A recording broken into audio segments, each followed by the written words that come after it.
Okay, Mhm.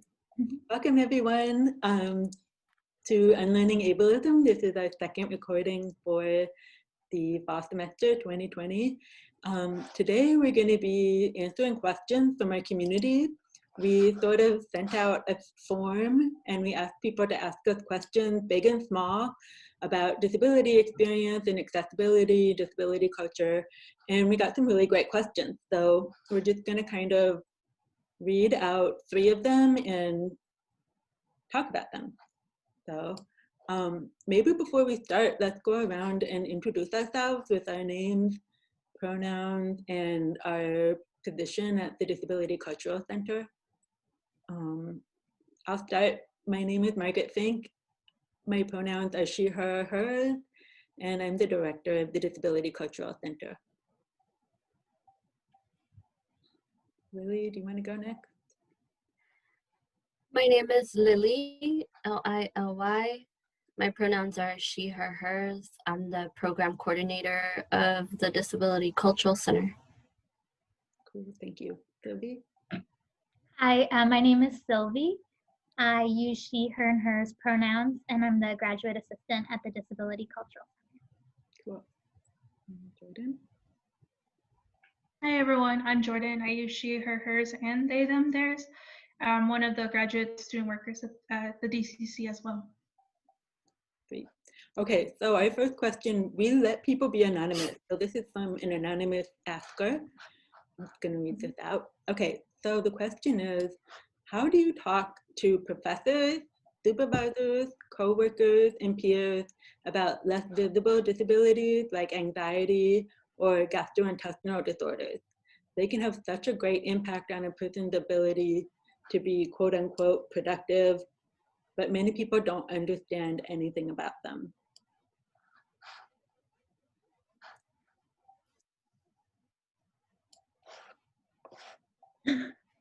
This is Lily speaking. I just want to say that is such a good question, and it really resonates a lot with my experience, especially as someone who's never really been diagnosed with any like intestinal conditions, but always experienced them, and they've always been attributed to my mental health. So, you know, this has been something that I've been navigating a lot in my life, in school and at work.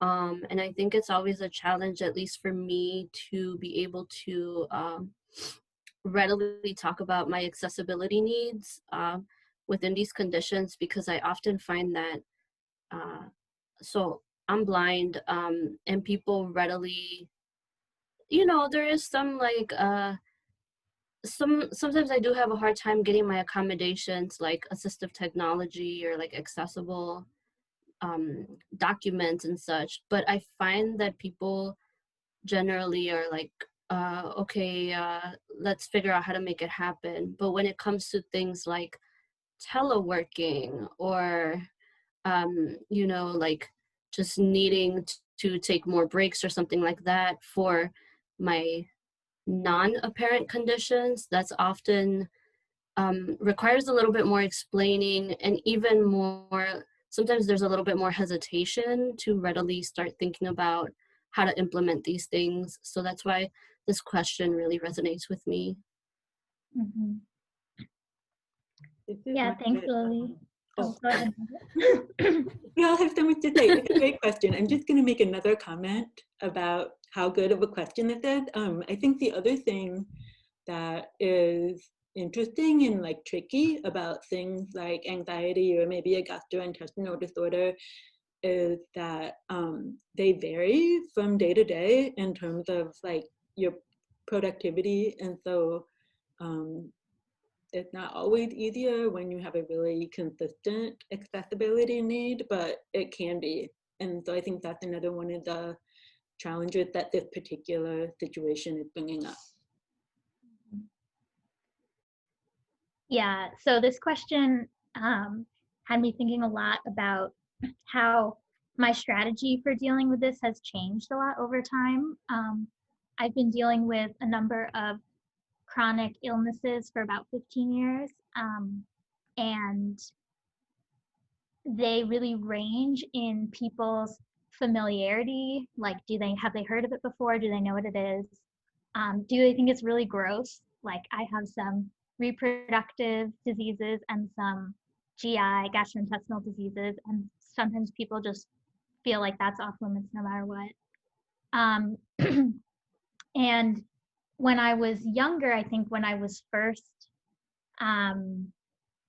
getting a lot of these diagnoses and understanding my experience, kind of accepting it for myself, it was really important to me that I told people what was going on, even if it like grossed them out. I kind of had the attitude of like, I have to deal with this, so you also have to deal with this, especially with teachers that I had who were mentors of mine in high school. So I made the decision to actively talk about things that would be considered like not like table talk or like not appropriate for school. But then that started to feel like a burden over time. And now, now I don't feel the need to explain all of my diagnoses or what that means to everyone I meet. Of course, with like certain people that I'm really close to, I want them to understand what I go through, but I've also given myself the permission to tell a simpler story if I need a certain understanding to come from it. So for example, I might just say to someone, I have chronic pain, or even I have back pain, which is not totally accurate, but also not totally untrue, but it's just more easily understood. Or for example, like I get migraines, and that is one that people get. So sometimes I'll say like, oh, I'm having a migraine coming on, and I might not be having a migraine coming on. I might be having some other symptom that I don't talk about, but people get it. I guess I just want to say like I give the asker permission to talk about things that are socially unacceptable, but I also want to give the asker permission to like lie or not talk about it or give a different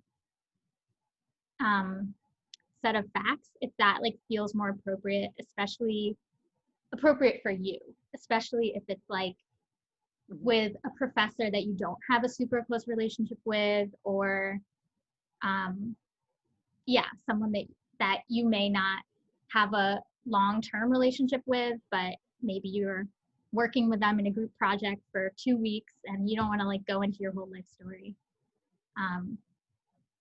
So yeah, I'll leave it at that for now, but that's what it made me think of.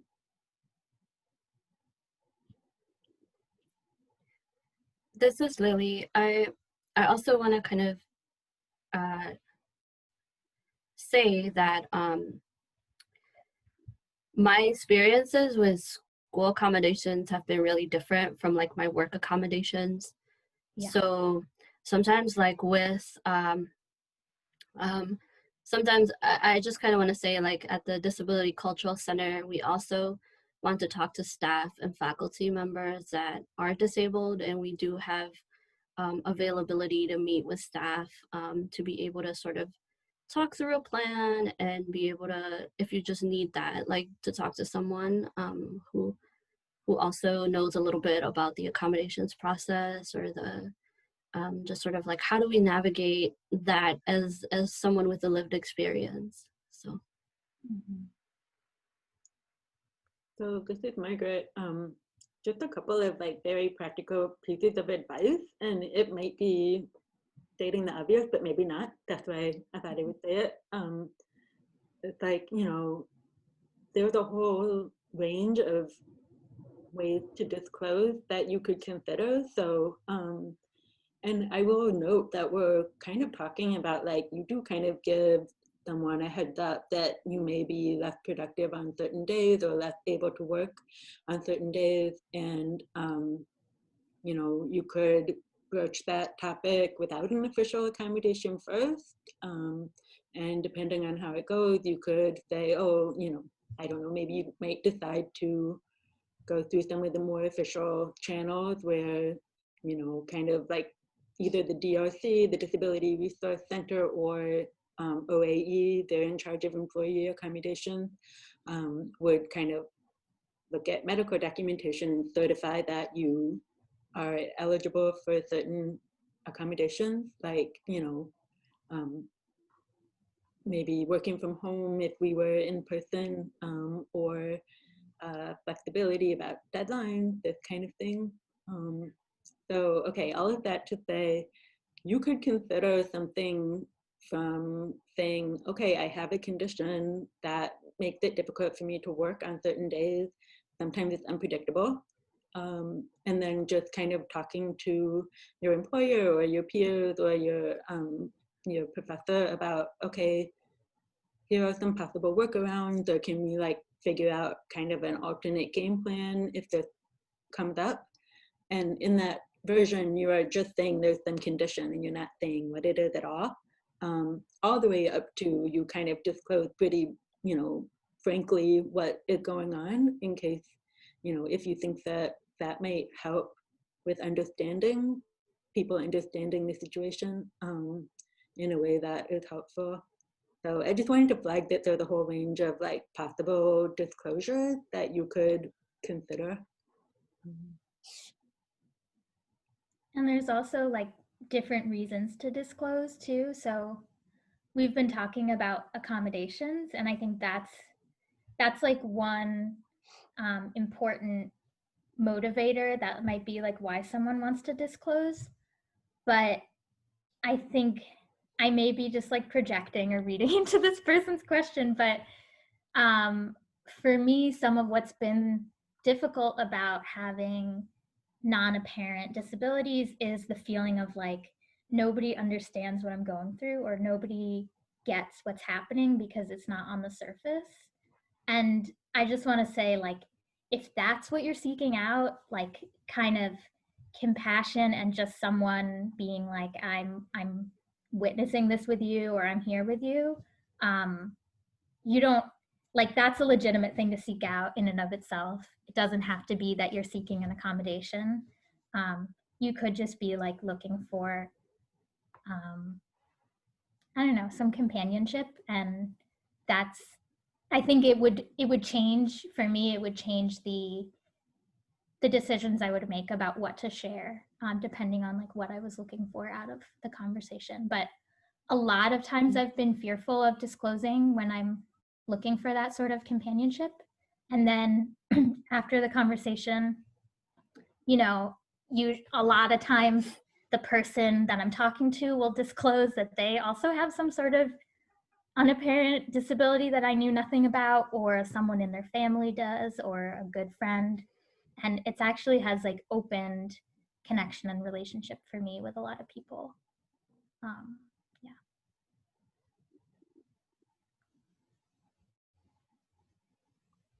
It's a great question. Are there any other thoughts on that one, or should we go to another one of our fabulous questions?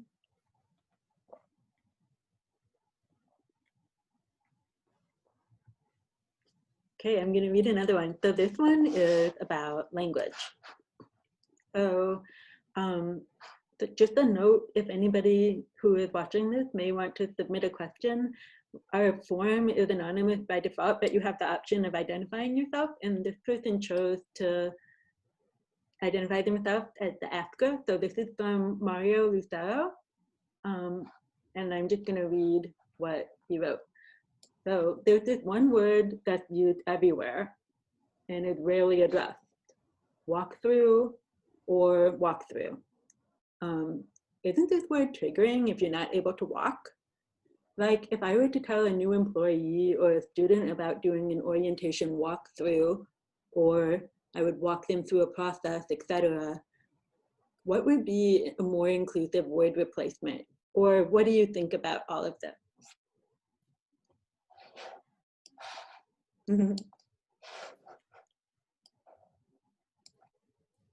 This is Lily. I have a lot of thoughts, but I also have been speaking a lot. So if someone wants to go before me, please feel free.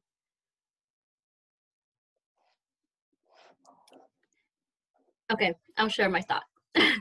So this is something I'm still learning a lot about. I'm still growing in this regard because as someone who grew up in blind community, it was such a pet peeve of ours for a lot of our group when people say things like, oh, do you watch TV? And then they're like, oh my gosh, I'm so sorry. I'm so sorry. You don't watch TV. Like, then they turn it into this big, like, I hurt your feelings. And then I always felt like I had to like handle people's feelings around making me uncomfortable. So I always was like, okay, I don't mind using words like watch and see and all these different things. Like, it just doesn't bother me.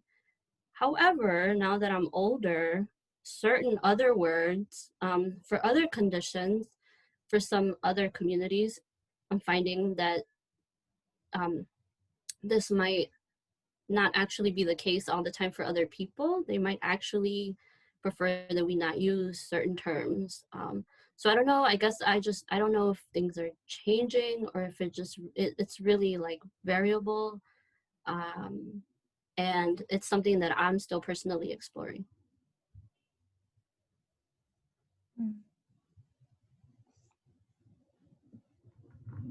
Yeah, this is Margaret. I had a similar reaction that like, and then I second guessed it also. Like I was like, well, I mean, it's not the worst, it's not the biggest offense in terms of a word choice that I could think of. I could think of some that were maybe more, I guess, egregious. But then my second thought is like, well, wait a minute. Like it is, I mean, it's totally centering walking as a way of getting around. Mm-hmm. It totally is. It just is, period. And there's problems with that because it's re-inscribing this understanding of what it is to move through the world as a certain specific version of it. And yeah, I'm kind of just throwing this out there. For some reason, I thought that replacing like an orientation walkthrough with like an orientation tour of the campus was like, let's just do that, as opposed to like walking somebody through a process step by step. Because, even thinking of things as step by step, that's technically walking centered language. So I don't know, it's just kind of like, where do you draw the line, This is Sylvie. That's so funny, Margaret, because I was also thinking like, what could you use instead? And the one I thought of was run through, which is also about mobility, But I think for me, and maybe this is why the campus tour versus like going through something step by step is different. For me, it's like we have a lot in our language that's metaphorical, and to me, if it's not literal, like run through, people never really are actually literally running through something. That's just not what that phrase means anymore. So that feels more comfortable, even though it's still based on like a mobility thing. But I think it's part of, we've talked about before, like red light, yellow light, green light words. And I think it's like, if it's a metaphor, if it's a word for a type of disability that's a metaphor for something bad, that's like a big no-no, right? But if it's a metaphor that doesn't have a moral attachment to it, it feels less upsetting to me. Yeah.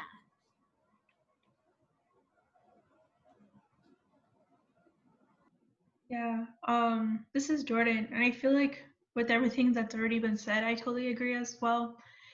And I think these questions are really great because I think it also just challenges each of us of like, ableist language or just like the standards of able-bodiedness in our language as well. And I love these questions.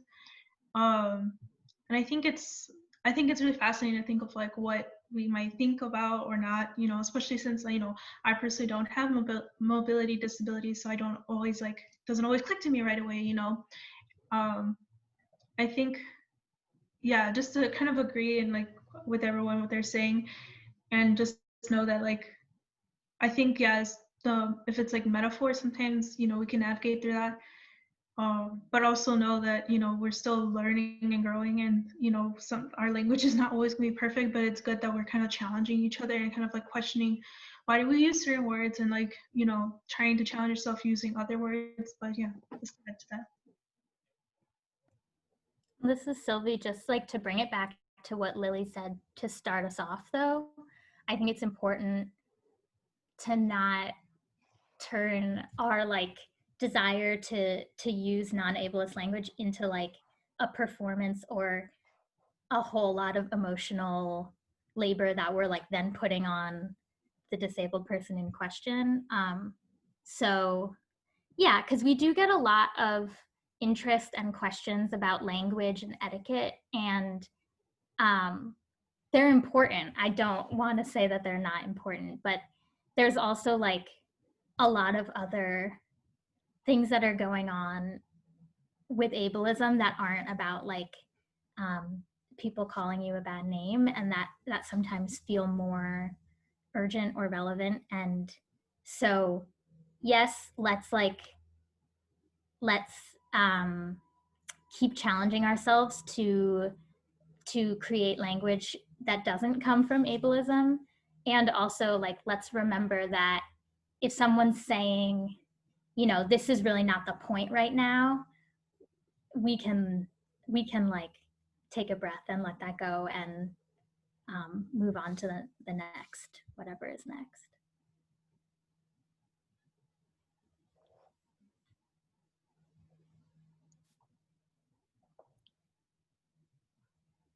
Do people have like examples of ableist language that really do rub them completely the wrong way, and it's kind of like a, what would it be, a yellow light or a red light word? Yeah, this is Lily. I do, but I also feel hesitant of like repeating them. But like words that we use on a daily, just to give a very brief example, things as like crazy, I can't. So yeah, I guess what I'm getting at is like words really do matter. So I also want to be mindful of acknowledging that. And this is where the tension is for me, because I don't know, like, yeah, I'm still growing.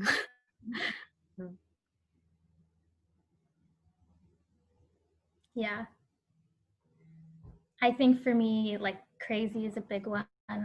Lame is also one that really rubs me the wrong way. Especially in time, I've gone in and out of times in my life of being able to walk and not being able to walk, and especially when I was not able to walk, that would make me so mad. Yeah. This is Jordan. Yeah, for me, yeah, I like hear a lot of people that say, you know, like crazy or insane or psychotic and stuff like that, and it just like makes me really upset because I don't know. And it's hard though because it's used like so much all the time, but you know, and I always like feel like I do want to challenge people, like I do challenge people in their language, but I feel like it says so much that I feel like I don't always have like the energy to do it with everyone, you know, and there's people who I already explained it to and they still use it. And then, yeah, the word that I actually don't hear as often, but it's still, you know, used sometimes, and I get like really bad fights about, or is the R word. And, you know, like, even though I think there's a lot more conversations around that now, I still sometimes hear it even from like my own friends and stuff. And I like, you know, I really am like, okay, no, we have to talk about this now and stuff like that. And yeah, so that's like a big one. I'm like, I get like really, like I sometimes scream at people when I hear that, and I'm like, you know, I want to control. I know it's like hard though, because on one hand I'm like, oh, I want to like have a conversation with them, but it's like a word that like gets me really like upset. I like fight people over and stuff like that. But there's so much like ableist language, like stupid is like a super common one and stuff like that. And I just like I'm like, okay, I want to like have conversations about this, but like people don't really listen to me that much on it. So I'm just like, okay, I'll just keep going. Jordan, that's mine lately. Like when people say things are stupid or they say that they're idiotic or like they're idiots, and it's supposed to mean like they have no worth whatsoever, or a thing has no worth whatsoever. And so, just a note for whoever's watching, we're recording this the day before, like November 2nd, it's like election week, and it's been really on my mind because in some of the presidential debates which I watched, that there was just a lot of throwing that word around as something that, you know, stupid or people are idiots, and somehow I just don't even, it's just, I don't want to repeat it. It just really makes me upset, because I'm just not going to go there. I could really dig into it because sometimes it's like structural inequalities are being blamed on people who are too quote unquote stupid or something. And it's just like, wow. So sorry to take us there, but yeah, that's a word that's extremely common, or a way of talking that's extremely common and just feels really, really, really harmful to me. So I'm glad you brought that up, Jordan. Any other thoughts about this question of language?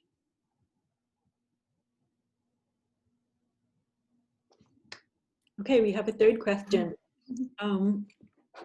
It's a simple question. I think it's really hard, actually. So this is from Anonymous. Can I ask people about their disability or their condition? I like learning about people's backstory, but just wondering if this is inappropriate. What's your personal reaction when people ask you about your disability? And is it okay to do generally?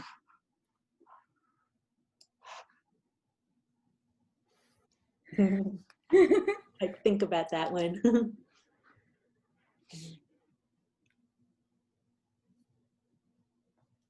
So this is Margaret. I think my answer to this question is so different now in my life than it would have been in other times of my life. So specifically, like, what's my personal reaction to people asking about my disability?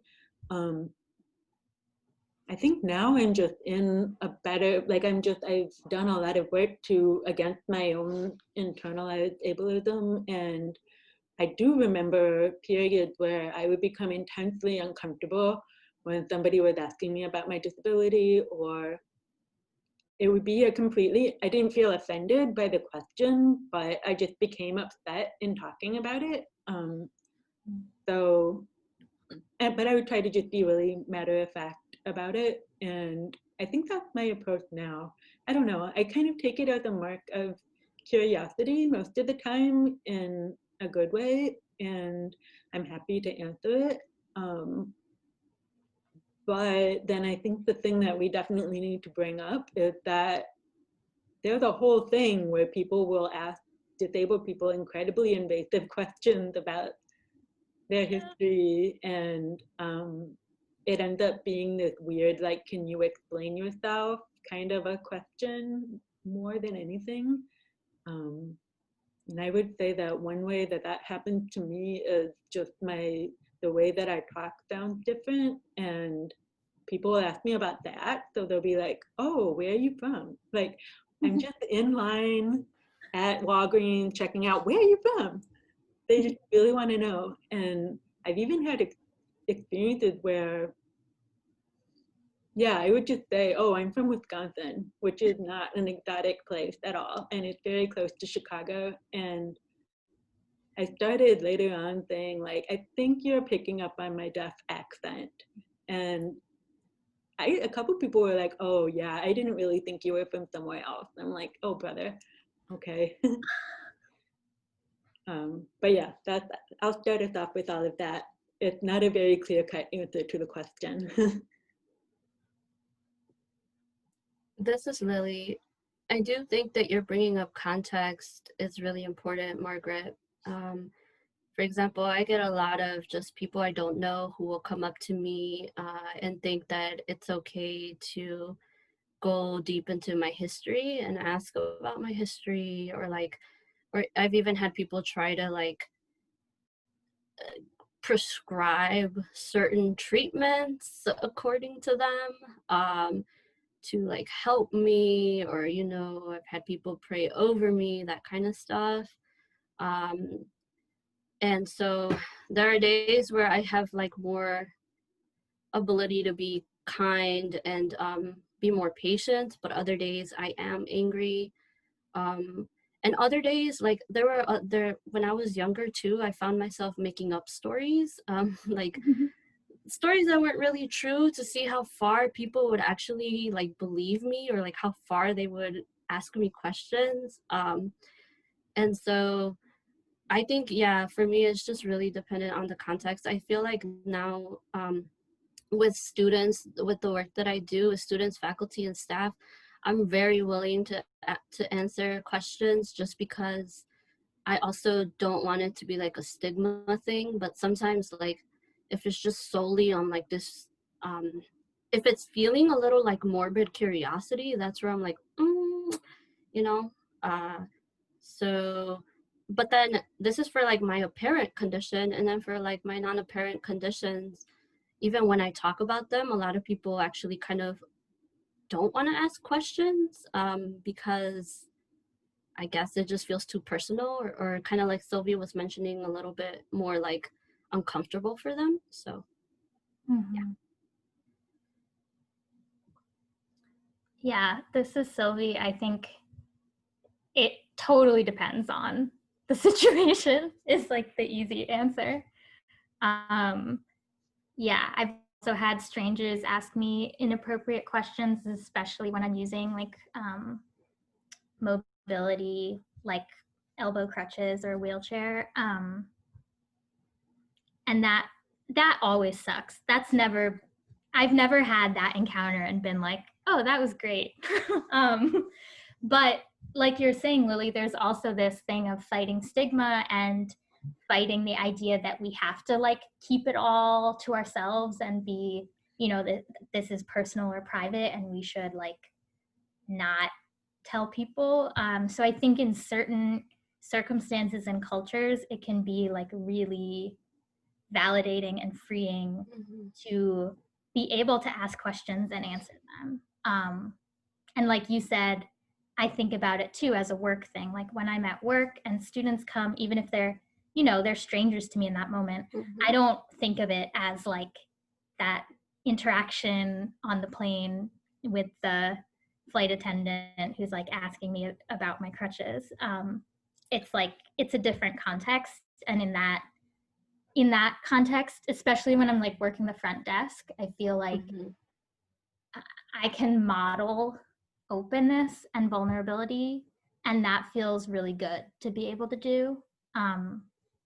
And so I do kind of encourage in those circumstances, like, oh, do you have any other questions, or things like that. But yeah, it's definitely like about how well you know the person or like what the circumstance is of your meeting.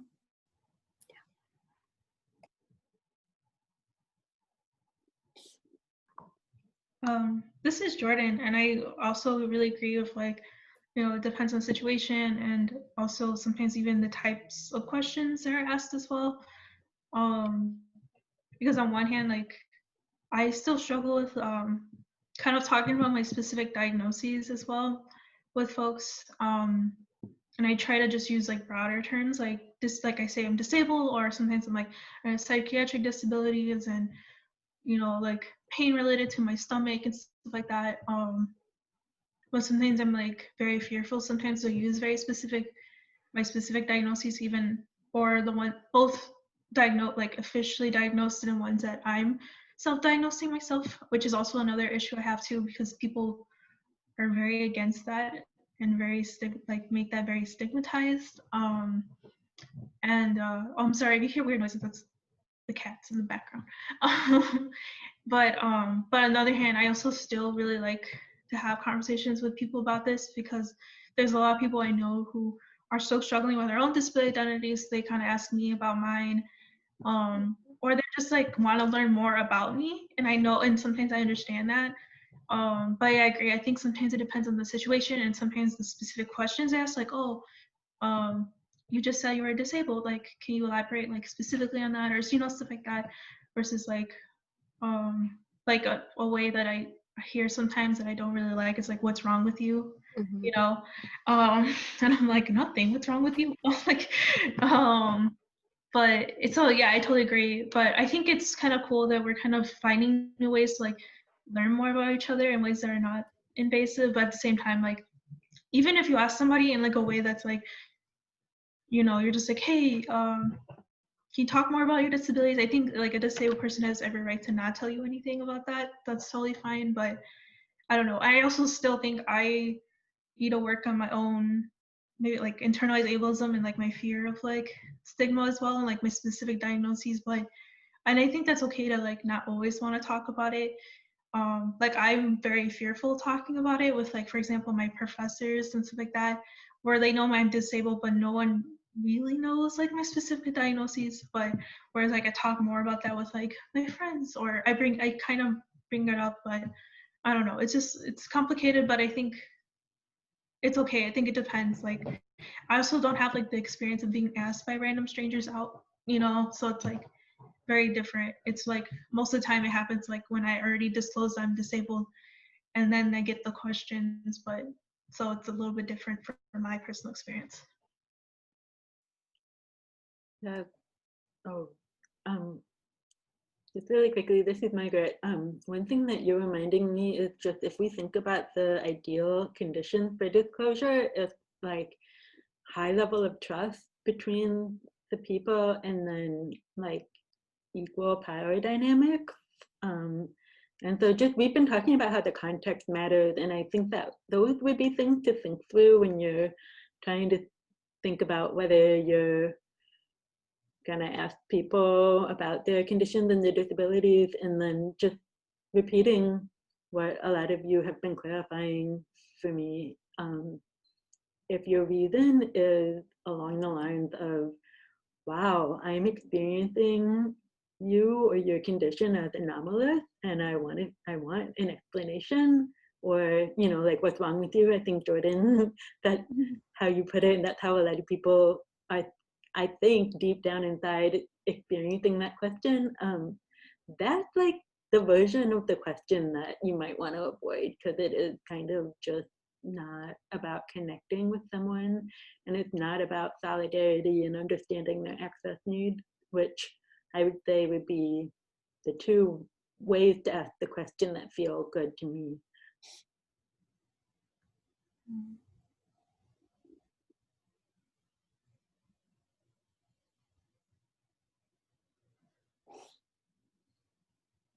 Mm-hmm.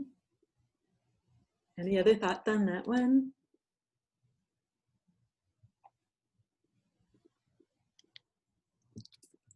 I feel like all our Oh. answers have been, it depends. Yes. Okay, so these are really, really great questions. We are so game for more. So if you are here watching this at like the live screening, please hang out for another 15 minutes or so, and we will do some Q&A in the chat. And if you're watching this video on your own time, we will be having our Ask Us Anything form available on our website until the end of November, and we will post responses to any questions that come in. We also give people an option to ask us to reply to them directly if you would prefer to just kind of keep it between you and the DCC. So that's completely an option. Any question, totally okay. This is a space to ask the questions that you might not otherwise feel comfortable asking, because we really do want to just open the conversation about all of these things. Okay, so thank you everyone for joining us. We're gonna sign off. and hope you have a good afternoon.